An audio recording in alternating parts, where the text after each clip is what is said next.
দেশের মানুষ জেনে গেছে মোদি দাদু চিটিংবাজ। শুরু হয়ে গেল মোদি পতনের ডাক। হিন্দু উদ্ভূত এই দেশটি সবার শত্রু হয়ে যাচ্ছে। পুরো পৃথিবীর দেশগুলো জেনে গিয়েছে ভারতের মিডিয়া হচ্ছে গাঁজাখোর মিডিয়া। ভারতের রাজনৈতিক অঙ্গনে এখন উত্তাল পরিস্থিতি। একদিকে দেশের অর্থনৈতিক অবস্থা ধ্বংসের মুখে, আরেকদিকে জনগণের আস্থা হারিয়ে ফেলেছে মোদি সরকার। মোদি হটাও দেশ বাঁচাও।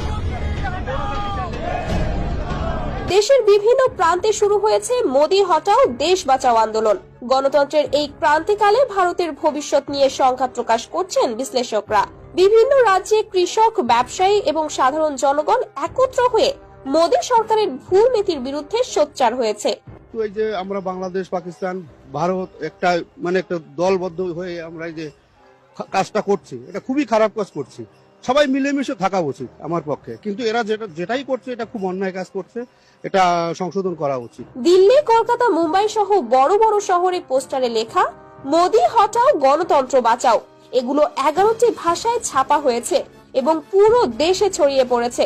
কৃষকরা বলছে আমাদের ফসল নষ্ট হচ্ছে, আমরা পেট চালাতে পারছি না। আর মোদি সরকার শুধু রাজনৈতিক লড়াইয়ে ব্যস্ত।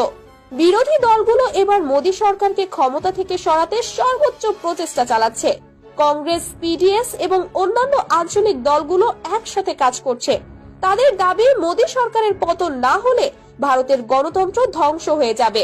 পিডিএস নেতা সমীর পুততুন্ডু বলেন, এই ফ্যাসিস্ট শক্তিকে হারাতে হবে, না হলে দেশ আর কোনোদিন সুষ্ঠু নির্বাচন দেখতে পাবে না। কান খুলে শোন বলছি, আজ বিজেপি দাঙ্গাবাজ, আম জনতা বলছে দেখো মোদি দাদু চিটিংবাজ। পশ্চিমবঙ্গে মোদি হটাও আন্দোলন সবচেয়ে বেশি তীব্র হয়েছে। রাজ্যের প্রাক্তন মন্ত্রী পূর্ণেন্দু বসু বলেছেন, মোদি সরকারের ভুল নীতির কারণে শুধু পশ্চিমবঙ্গ নয়, পুরো দেশের অর্থনীতি মুখ থুবড়ে পড়েছে। দেশের গণতন্ত্র বাঁচাতে হলে এই সরকারকে সরাতেই হবে। ভারতের শীর্ষস্থানীয় গণমাধ্যমগুলো মোদি সরকারের কঠোর সমালোচনা করছে। Times of India, Indian express এবং আনন্দবাজার পত্রিকা বলছে, মোদি সরকার গণতন্ত্রের নামে একনায়কতন্ত্র চালাচ্ছে। জনগণের ভোটাধিকার রক্ষা করতে হলে এই সরকারকে সরাতে হবে। মোদি সরকারের বিরুদ্ধে গণ আন্দোলন ক্রমেই তীব্র হচ্ছে।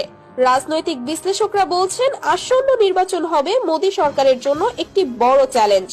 যদি জনগণ এবার পরিবর্তন না আনে, তবে ভারতের গণতন্ত্র পুরোপুরি ধ্বংস হয়ে যাবে।